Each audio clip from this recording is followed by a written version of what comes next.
श्रद्धेय पायलट बाबा जी, आदरणीय वेद प्रताप वैदिक जी और मेरे प्रिय आत्मन, ओशोधारा की ओर से आज के इस सत्संग में आप सभी का हार्दिक अभिनंदन करते हैं। आज सत्संग का विषय बड़ा ही रोचक है, ओशो की धर्म दृष्टि। इसके पहले कि हम ओशो की धर्म दृष्टि पर प्रकाश डालें, पहले जानना चाहेंगे कि धर्म क्या है, धर्म की परिभाषा क्या है, धर्म का तत्व क्या है। जिस परम नियम से जीवन चलता है वह धर्म है। धर्म की अनेक अनेक परिभाषाएं आपने सुनी होगी। मैं वो बातें आपसे कहने जा रहा हूँ जो संत जान करके कहते हैं। मान करके तो बहुत सारे वक्तव्य आप सुनते होंगे, पढ़ते होंगे। संतों की दृष्टि क्या है, ओशो की दृष्टि क्या है, उस आधार पर मैं बताना चाहूँगा कि जिस परम नियम से, और परम नियम का निर्माण कौन करता है, परम सत्ता के सिवा परम नियम का निर्माण और कौन कर सकता है। तो जिस परम नियम से ये जीवन चलता है, ये सृष्टि चलती है, ये संसार चलता है, उस परम नियम का नाम धर्म है। इसे संतों ने अनेक अनेक नाम दिए हैं। जैसे ऋषियों ने इसको रीत कहा। रीत का मतलब है परम नियम। जैसे कहा जाता है ऋतंभरी प्रज्ञा, अर्थात ऐसी प्रज्ञा, ऐसी समझ जो धर्म सम्मत हो, जो परम नियम से सम्मत हो। ऐसे ही भगवान महावीर, भगवान बुद्ध ने इसको धम्म कहा। जैसे आपने महावीर वाणी अगर ओशो का पढ़ा होगा तो भगवान महावीर कहते हैं धम्मो मंगल मुक्किठम अहिंसा संजमो तवो देवाविशम नमम संति यस धम्मो स्वयामरो। धर्म क्या है? कहते हैं धम्मो मंगल मुक्किठम, जिससे मंगल हो जीवन में, उसका नाम धर्म है। और मंगल कैसे हो सकता है? धर्म के 3 आयाम बता रहे। अहिंसा, जिस धर्म में अहिंसा हो। अगर धर्म में हिंसा है, जैसे लोग बलि प्रथा करते हैं, तो धर्म नहीं है। अहिंसा हो, अहिंसा का अर्थ प्रेम हो, अहिंसा परमो धर्म, ऐसा ऋषि कहता है। गोस्वामी तुलसीदास कहते परम धर्म श्रुति विदित अहिंसा। तो धर्म का पहला मुख्य तत्व है अहिंसा अथवा प्रेम। और दूसरा का तव अहिंसा संयमो तव, जिसमें संयम हो। संयम का क्या मतलब? जिसमें धारणा हो, ध्यान हो। अगर ध्यान का तत्व नहीं है तो धर्म नहीं हो सकता। तो अहिंसा के बाद क्या बोले? अहिंसा संयम हो। संयम का अर्थ है धारणा है, वो ध्यान हो, समाधि हो। अगर ध्यान और समाधि और धारणा नहीं है तो धर्म नहीं हो सकता। महावीर कहते हैं और तप हो, साधना हो। साधना धर्म का आवश्यक अंग है। तो भगवान महावीर और भगवान बुद्ध उसी को धम्म कहते हैं। चीन के जो मिस्टिक्स हैं, लाओ त्से वगैरह, उसको कहते हैं ताओ। ताओ मतलब धम्म, धर्म। गुरु नानक देव जी उसको कहते हुक्म, जिसको ऋषि रीत कहता है, जिसको भगवान बुद्ध, भगवान महावीर धम्म कहते हैं, उसी को नानक देव जी हुक्म कहते हैं। और क्या कहते हैं?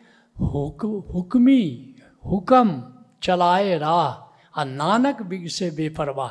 हुक्म कौन बनाता है? ये परम नियम कौन बनाता है? ये हुक्मी बनाता है। हुक्मी कौन है? परमात्मा है, परम सत्ता है। तो परमात्मा द्वारा जो नियम बनाए गए हैं वो, उसका नाम है हुक्म, उसका नाम है रीत, उसका नाम है धर्म, उसका नाम है धम्म। और उस पर ही चलना ऋतंभरा प्रज्ञा है, जिसकी बात मैंने कही। तो धर्म को जानने के बाद अब जानते हैं सनातन धर्म क्या है। धर्म तो बहुत है, लेकिन सनातन धर्म, उसकी कोई तुलना नहीं है। क्यों नहीं तुलना है, उसके बारे में हम बताएंगे कि सनातन धर्म क्या है और क्यों वह विलक्षण है, क्यों वह अद्वितीय है, क्यों वह अनुपमेय है। सनातन धर्म का अर्थ है आदि धर्म, शाश्वत सत्य पर आधारित धर्म।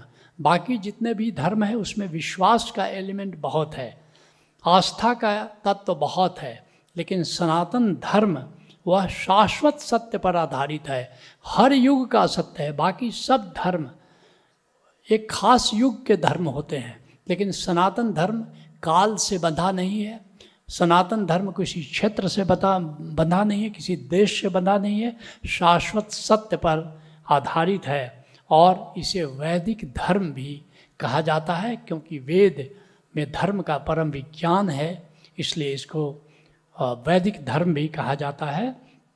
और इसके प्रवर्तक कौन है? मानने वाले कहते हैं कि इसका कोई प्रवर्तक नहीं है, लेकिन जानने वाले कहते हैं कि सनातन धर्म के प्रवर्तक भगवान शिव हैं। स्वयं भगवान शिव ने सनातन धर्म का प्रवर्तन किया है, और इसीलिए भगवान शिव को आदि गुरु कहा जाता है और सनातन धर्म को आदि धर्म कहा जाता है। तो भगवान शिव इसके प्रवर्तक हैं। लेकिन एक खास बात है, कोई एक किताब सनातन धर्म की नहीं कही जा सकती कि बस इसी एक किताब से गाइडेड होना है। किसी किताब से गाइडेड नहीं होना है, किसी धर्म ग्रंथ से गाइडेड नहीं होना है, लेकिन हजारों धर्म ग्रंथ हैं, हजारों धर्म ग्रंथ हैं। और इस धर्म की खास बात है कि ये स्वविकसित धर्म है। ऐसा नहीं किसी एक व्यक्ति ने, जैसे इस्लाम को हजरत मोहम्मद साहब ने विकसित किया, ईसाई धर्म को ईसा ने विकसित किया, ऐसा नहीं। सनातन धर्म को हजारों हजारों मनुष्यों ने, ऋषियों ने, मुनियों ने, पैगंबरों ने, तीर्थंकरों ने, ये सब का इसमें योगदान है। तो ये स्वविकसित धर्म है जो हजारों हजारों ऋषियों के ज्ञान, मनन और चिंतन द्वारा विकसित हुआ है। ये निरंतर विकासमान धर्म है। ऐसा नहीं कि अब ये धर्म में आखिरी वक्तव्य दिया जा चुका, पहले भी इसमें विकास हुआ, आज भी विकास हो रहा है और आगे भी विकास होता रहेगा। ये सतत बहती हुई अजस्र गंगा की धारा है, ये कहीं अवरुद्ध नहीं होती, ये कहीं बांध नहीं बनाया जा सकता इस पर।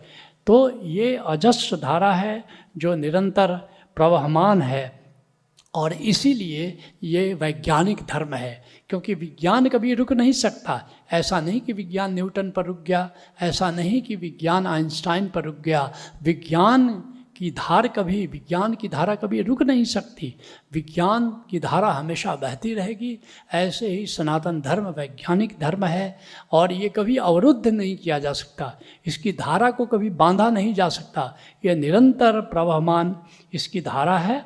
और ये जो विश्व का प्राचीनतम धर्म है, इससे कोई पुराना धर्म नहीं है, और फिर भी नूतन है। ये गजब की बात है। सबसे प्राचीन धर्म है और सबसे अर्वाचीन है, क्योंकि निरंतर नए नए तत्व इसमें आते जा रहे हैं और आते जाएंगे। इसलिए सनातन धर्म को कहा जा सकता है नूतनम पदे पदे। ये कदम कदम पर नया होता जाता है, क्योंकि नए बुद्ध पुरुष आते जाते हैं, नए संत आते जाते हैं, नई वाणियाँ आती चली जाती हैं, आगे भी आती चली जाएंगी। ऐसे ही हिंदू, जैन, बौद्ध और सिख सनातन धर्म के 4 मुख्य स्तंभ हैं। लेकिन इसके अतिरिक्त नाना मत मतांतर हैं, अनगिनत मत मतांतर हैं, और आगे अनगिनत मत मतांतर होते रहेंगे। लेकिन जो मुख्य, जैसे एक मकान बनता है, एक इमारत बनती है, एक महल बनता है, 4 मुख्य दीवारें होती हैं, लेकिन ईंटों की संख्या बहुत ज़्यादा है। मकान में बहुत सजावट होती है, बहुत तरह के पर्दे लगते हैं, लेकिन जो 4 दीवारों की तरह है सनातन धर्म की जो मुख्य 4 दीवारें हैं, 4 स्तंभ हैं, वो है हिंदू धर्म, बौद्ध धर्म, सिख धर्म और जैन, बौद्ध, सिख, हिंदू, ये 4 मुख्य स्तंभ हैं। इसलिए सनातन धर्म से अलग नहीं देखा जा सकता बौद्ध धर्म या सिख धर्म को। वे सनातन धर्म के अविभाज्य अंग हैं, वे सनातन धर्म के ही एक्सटेंशन है, ऐसा कह सकते हो। और एक ख़ास बात है कि ये जितने भी नाम हमने लिए कि सिख धर्म है, बौद्ध धर्म है, जैन धर्म है, हिंदू धर्म है, सनातन धर्म का मूल तत्व ओंकार है। जो ओंकार को मानता है वो सनातन धर्म ही है। चाहे कोई जैन हो, चाहे कोई बौद्ध हो, चाहे कोई सिख हो, ओम पर सब राजी है, क्योंकि ओंकार ही सनातन धर्म का मूल तत्व है, जो हमारी आत्मा और अस्तित्व का संगीत है। हजारों लाखों ऋषियों ने ओंकार को सुना, और आज भी हजारों लोग ओंकार का श्रवण कर रहे हैं। ओशोधारा में भी अब तक 50,000 से ज़्यादा लोग ध्यान समाधि कर रहे हैं, जो ओंकार के निरंतर श्रवण में जीते हैं। और क्यों श्रवण कर सकते हैं? सभी श्रवण कर सकते हैं, क्योंकि हमारी आत्मा में गूंज हो रही है, जिसके लिए संत मीरा कह रही है, गूंज सुनो दिन राती। ये सौभाग्य केवल मीरा को प्राप्त नहीं है, ये सौभाग्य हर किसी को प्राप्त है। और जो भी चाहे ओंकार का श्रवण कर सकता है, ओंकार का श्रवण करते हुए जी सकता है। नहीं जान करके अगर जीते हो तो मान कर जो जीता है वो सनातन धर्मी है। हो सके तो जान कर जियो, नहीं हो सके तो मान करके जियो। और जो भी ओंकार को जानता या मानता है वो सनातन धर्मी है। और सनातन धर्म के जैसा मैंने कहा कि एक ऐसा धर्म जिसका कि कोई खास एक किताब नहीं है जिसको कह सकते हो कि सनातन धर्म का यही धर्म ग्रंथ है। सनातन धर्म के मुख्य ग्रंथों की भले चर्चा की जा सकती है, और मुख्य ग्रंथ हैं चारों वेद, 108 उपनिषद। वैसे तो कुछ लोग कहते हैं 300 उपनिषद तक की बात होती है। 108 मुख्य उपनिषद हैं, और इसमें प्रस्थान त्रयी सनातन धर्म के बहुत ही महत्वपूर्ण ग्रंथ में से 3 ग्रंथ हैं। कौन कौन? ब्रह्म सूत्र है, ईश और उपनिषद है, और गीता है। ये प्रस्थान त्रयी है। इसलिए इन तीनों प्रस्थान त्रयी पर जो बोलता है, जो इसकी व्याख्या करते हैं, जैसे आदि शंकराचार्य, जैसे रामानुजाचार्य, जैसे वल्लभाचार्य, तो इन लोगों को जगत गुरु कहा जाता है। जगत गुरु सनातन धर्म में उसी को कहा जाता है जो प्रस्थान त्रयी के तीनों ग्रंथों की व्याख्या करता है। और फिर अन्य ग्रंथों में रामायण है, महाभारत है, गीता का नाम तो हमने ले ही लिया। और फिर संत मत के सैकड़ों संत हैं, उनकी सारी वाणियाँ सनातन धर्म की ही वाणियाँ हैं। और केवल यही नहीं, गौतम बुद्ध ने जो भी कहा वो भी सनातन धर्म था। बल्कि गौतम बुद्ध तो अपने व्याख्यानों में यही कहा करते थे, ए सधम्मो सनातनो, भिक्षुओं जो मैं बातें कह रहा हूँ वो ही सनातन धर्म है, उससे हट करके मैं कुछ नहीं कह रहा हूँ। ओशो स्वयं कह रहे हैं कि मैं जो कह रहा हूँ वो सनातन धर्म है। तो सभी जानने वालों ने इस बात को कहा, भले उनके फॉलोअर्स, उनके पीछे चलने वालों ने एक अलग मत की स्थापना कर दी, वो बात अलग है, उसकी प्रासंगिकता अलग है। लेकिन एक बात निश्चित है कि ये जो संतों की जो वाणियाँ हैं, और आगे भी जो संत होंगे उनकी भी जो वाणियाँ होंगी, वे सब सनातन धर्म का ही हिस्सा होंगी। और अब सबसे बड़ी बात है कि सनातन धर्म आदि धर्म है, तो जीवंतता कहाँ से आती है? इतना आदि धर्म 10,000 साल पहले भगवान शिव ने, कम से कम बता रहा हूँ, 10,000 साल पहले भगवान शिव ने इसका प्रवर्तन किया, लेकिन आज भी जीवंत है, आज भी धारा वैसे ही बह रही है। इसका कारण क्या है? कारण क्या है कि भगवान शिव के बाद भी कुछ लोग आए जिन्होंने इस धर्म चक्र का, इसका चक्का जब रुक गया था तो फिर ऐसे मनीषी आए जिन्होंने इस धर्म चक्र के चक्के को फिर गति दी, एक्सलरेशन दिया। और इस तरह कह सकते हो कि सनातन धर्म के जो पहले धर्म चक्र प्रवर्तक कौन है? भगवान शिव हैं। लेकिन 2500 साल तक चक्का चलते चलते इसकी रफ्तार धीमी हो गई। तो भगवान शिव के 2500 साल के बाद भगवान राम आए, करीब करीब उन्हीं की प्रतिभा लेकर के आए, और भगवान राम ने उस धर्म चक्र का दोबारा परिवर्तन किया।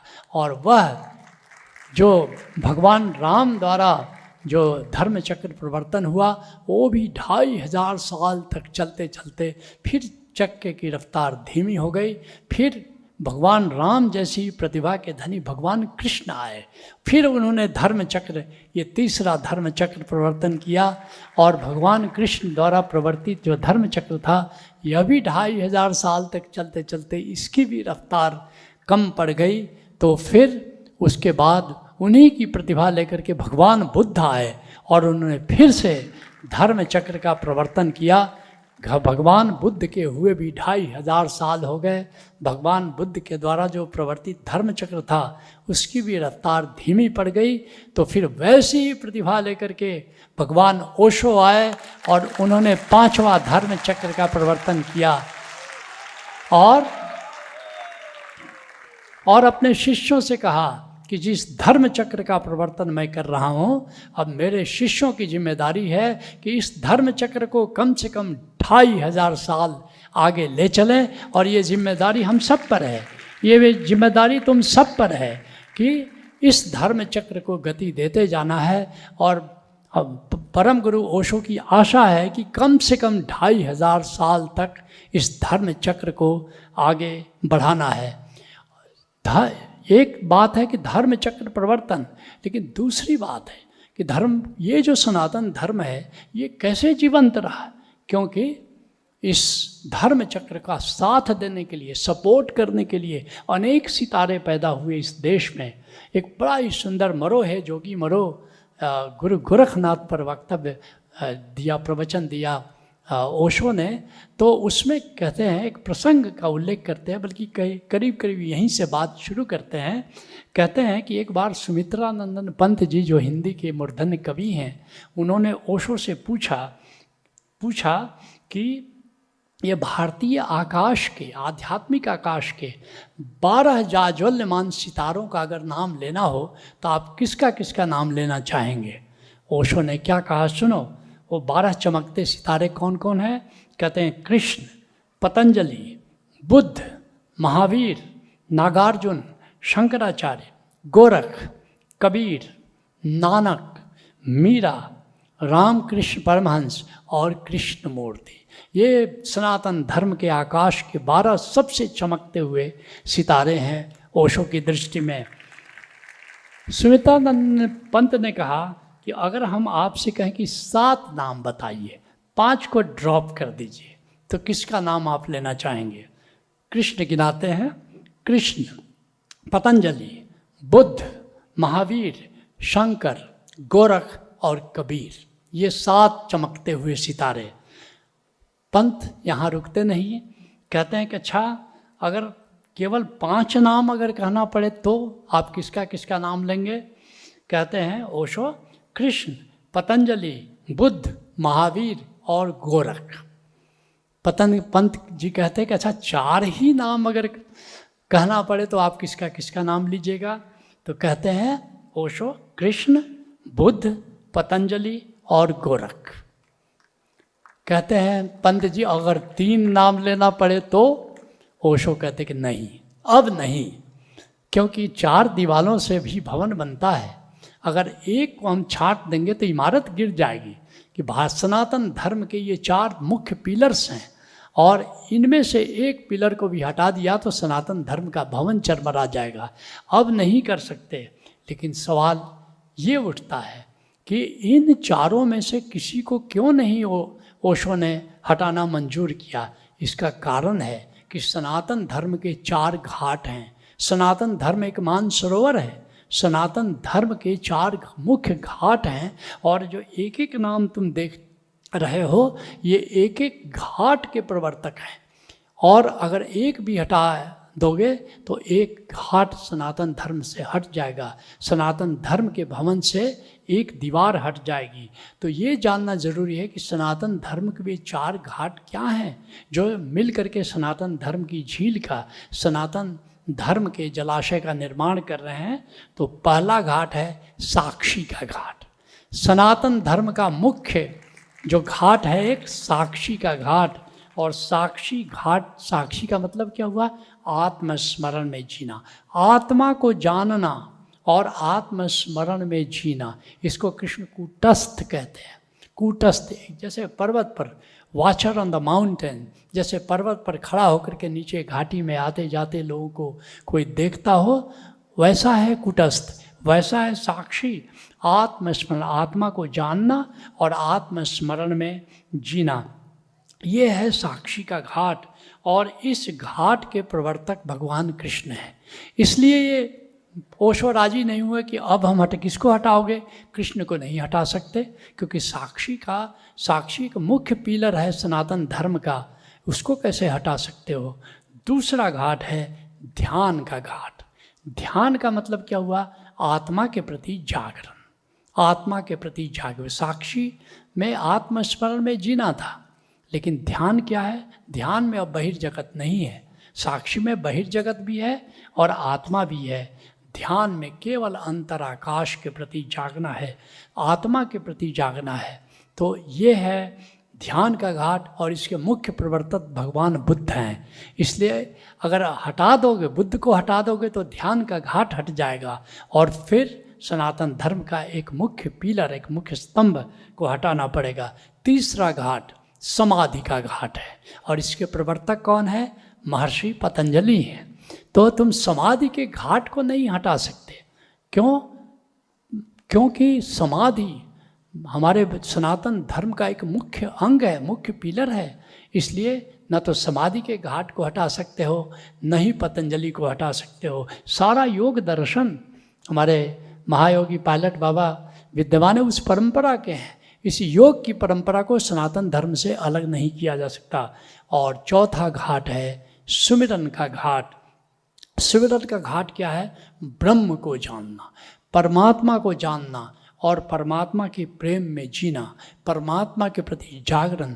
ये भक्ति का सारा विज्ञान इसी पर आधारित है और ये गोरख से शुरू होता है। गुरु गोरखनाथ को हटा दो तो सुमिरन का घाट लुप्त हो जाएगा और सनातन धर्म से हम सुमिरन के घाट को, भक्ति के घाट को अलग नहीं कर सकते।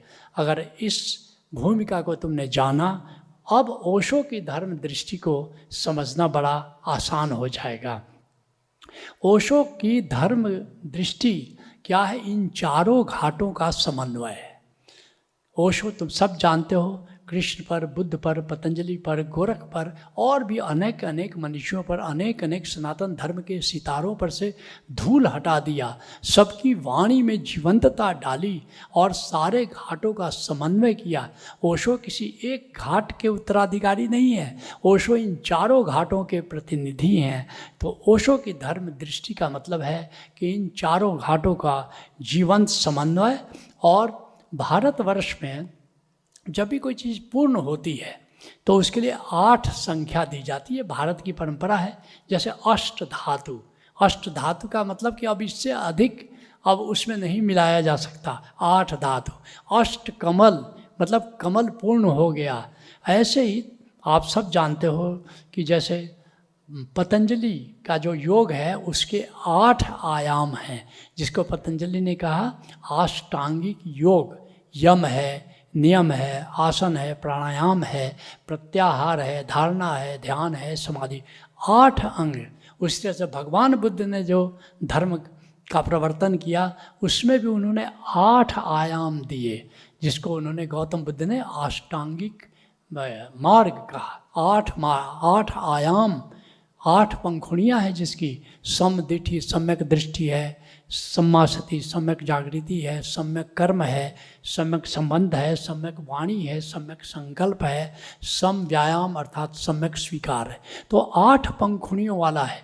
ठीक है, ऐसे ही अगर मुझसे कोई कहे कि ओशो ने जो धर्म दृष्टि दी तो उसको क्या कहना चाहेंगे आप, तो पहली बार इस सत्संग में मैं घोषणा करना चाहता हूँ कि ओशो के जो भी दृष्टि है उसे मैं ओशो का अष्टांगिक मार्ग कहना चाहूँगा।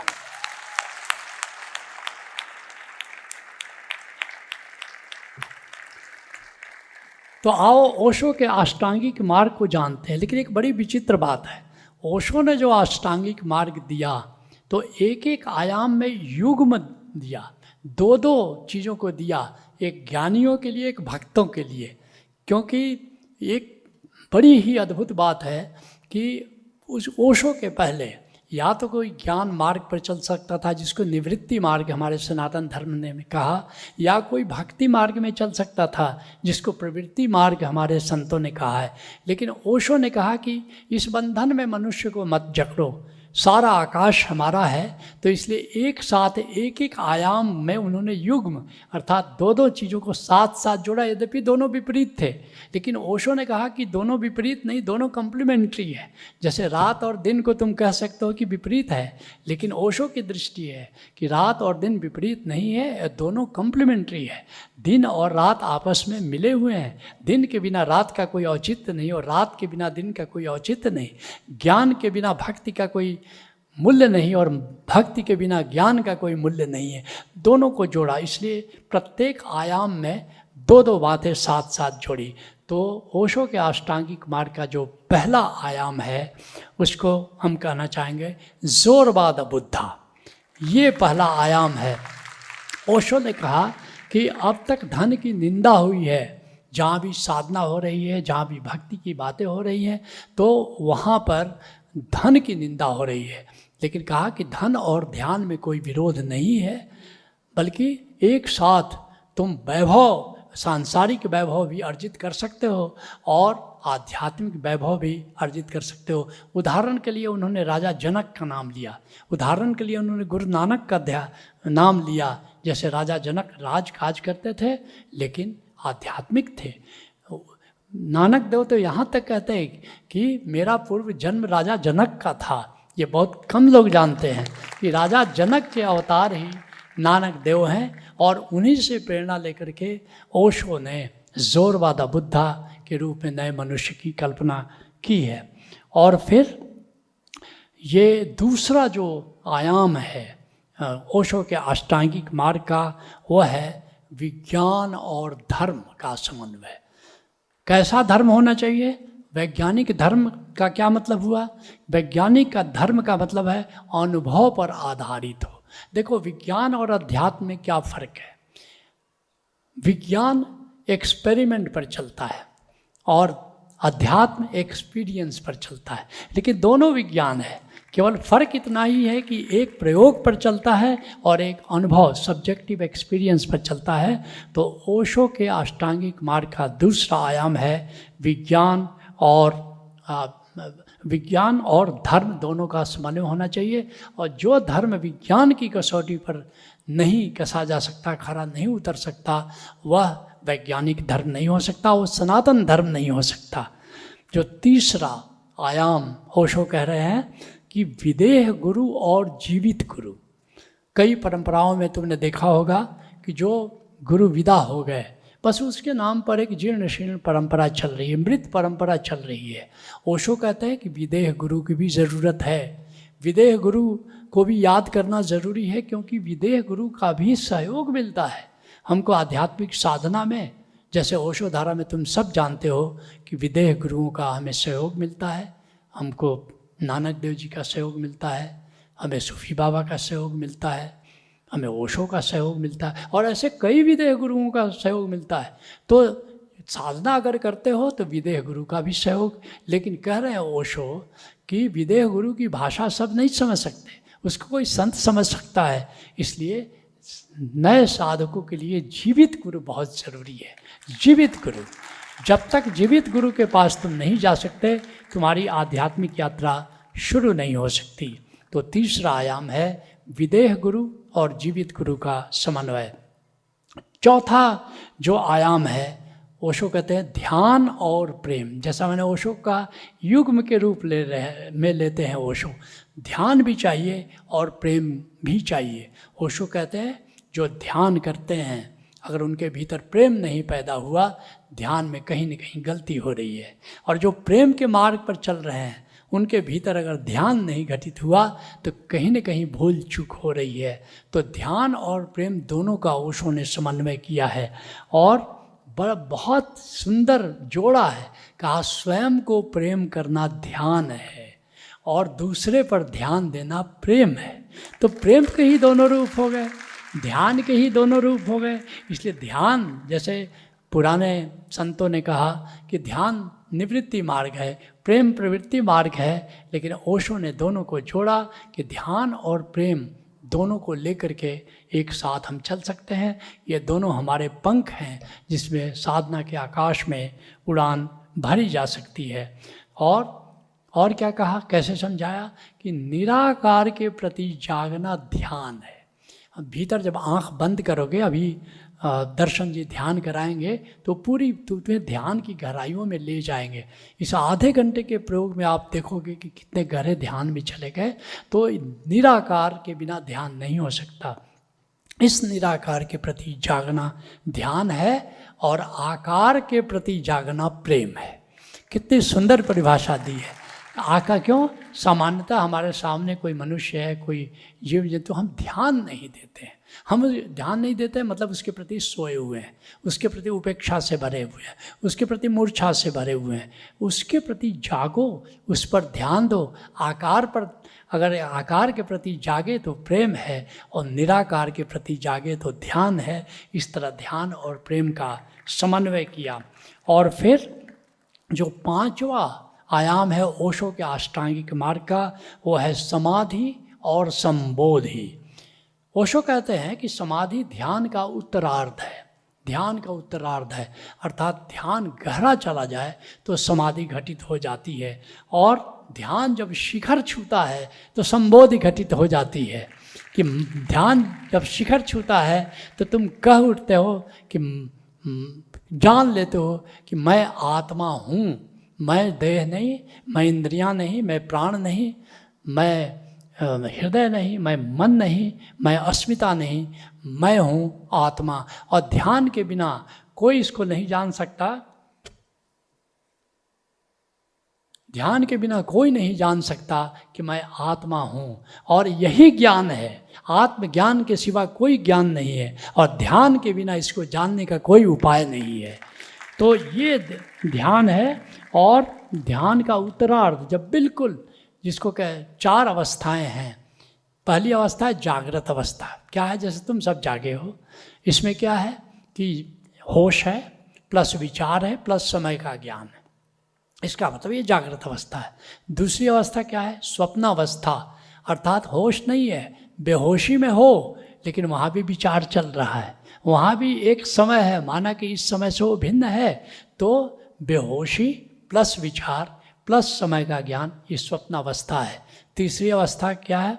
नींद, निद्रावस्था, बेहोशी प्लस निर्विचार प्लस कालातीत, वहाँ समय नहीं है, नींद में समय नहीं है, वहाँ पर कोई विचार भी नहीं है, लेकिन एक बेहोशी है।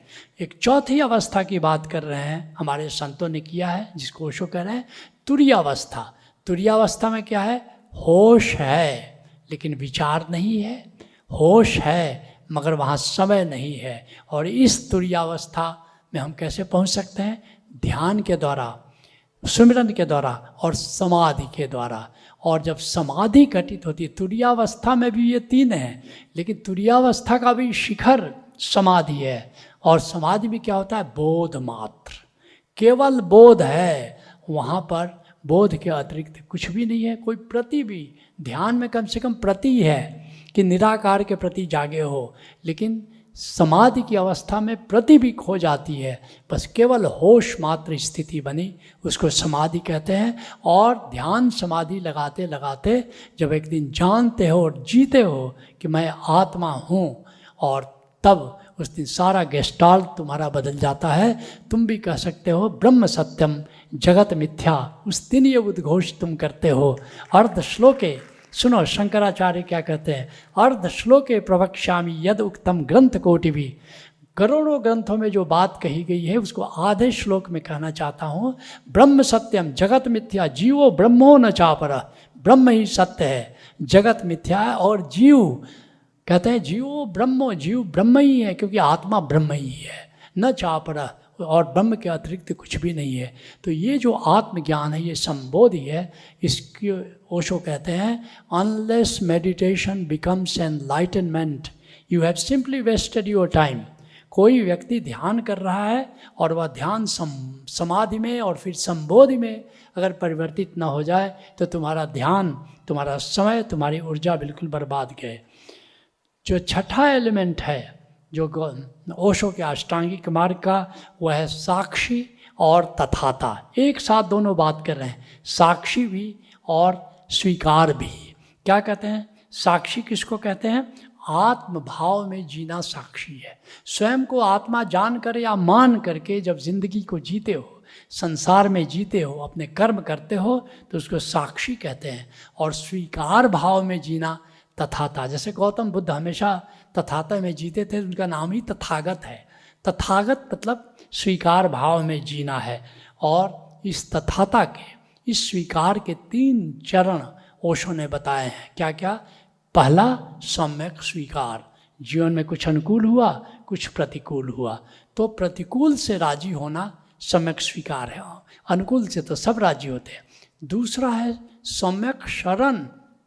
कहते हैं आज का प्रतिकूल कल का अनुकूल है। आज तुम जिसको प्रतिकूल समझ रहे हो, एक दिन तुम्हारा अनुभव बताएगा कि वह भी अनुकूल था। और ऐसा अगर तुम प्रतीत हुई तुमको कि परमात्मा कभी प्रतिकूल करता ही नहीं है, वो सदा अनुकूल करता है, इसका मतलब तुम परमात्मा की शरण में आ गए।